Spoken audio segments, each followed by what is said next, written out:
Television की हालत। कुछ अर्जी मुलाजमीन आपस में बात कर रहे थे कि अब ईद उल फितर महज कुछ दिन रह गए हैं,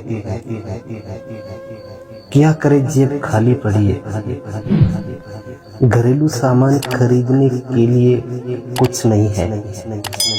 एक ने कहा, अब मैं दुकानदार से उधार सामान लाने में भी शर्म महसूस करता हूँ। एक और का कहना था कि इसकी हालत भी ऐसी ही है। अब दुकानदार उधार सामान तो दे देता है, लेकिन उसका तरीका एहसानमंदाना लगता है। एक आर्जी मुलाजिम ने कहा कि मैं मुश्तरका कुंबे में रहता हूँ, यानी कि इकट्ठी फैमिली में। घर का सारा खर्चा छोटा भाई चला लेता है, यानी कि घर का सारा खर्चा छोटा भाई चलाता है और वही मेरे बच्चों को भी पैसे देता है। अब उससे आंखें मिलाने में भी शर्म महसूस करता हूँ, क्योंकि कई बार उसने मुझसे कहा, छोड़ दो भैया, ये बेकार वाली नौकरी, मेरे साथ काम शुरू करो। वो आपस में बात करते हुए कह रहे थे कि ये सिर्फ एक तबके का हाल नहीं है, ये सिर्फ एक तबके का हाल नहीं है, बल्कि हम सब टेलीविजन, कैजुअल लेबर, आंगनवाड़ी वर्करों, SRTC मुलाजमीन, मालियों, बागानियों और दीगर सभी आर्जी मुलाजमीन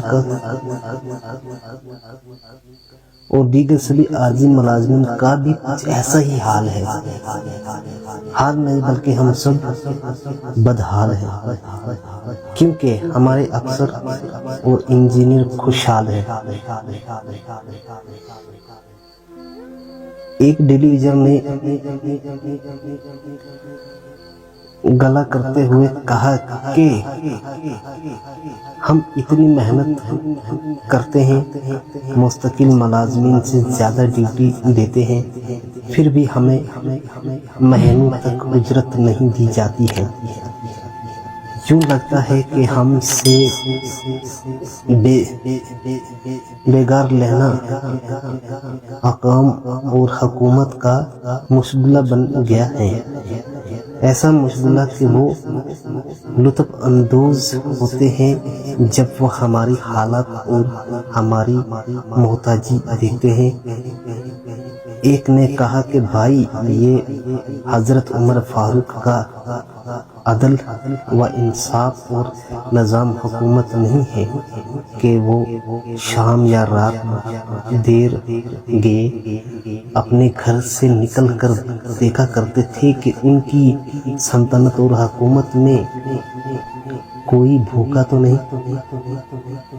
कोई मोहताज तो नहीं या ज़रूरतमंद नहीं, किसी के साथ कोई नाइंसाफी तो नहीं हो रही है। इसकी बात काटते हुए एक और आर्जी मुलाजिम ने कहा कि तब के लोग भी बड़े ईमानदार और भगवान को डराने वाले होते हैं और उनके हुक्मरान या बाशिंदे भी वैसे ही मिलते हैं। आज हम सब किसी न किसी तौर गलत हैं। हम एक दूसरे से इंसाफ नहीं करते, हम फर्ज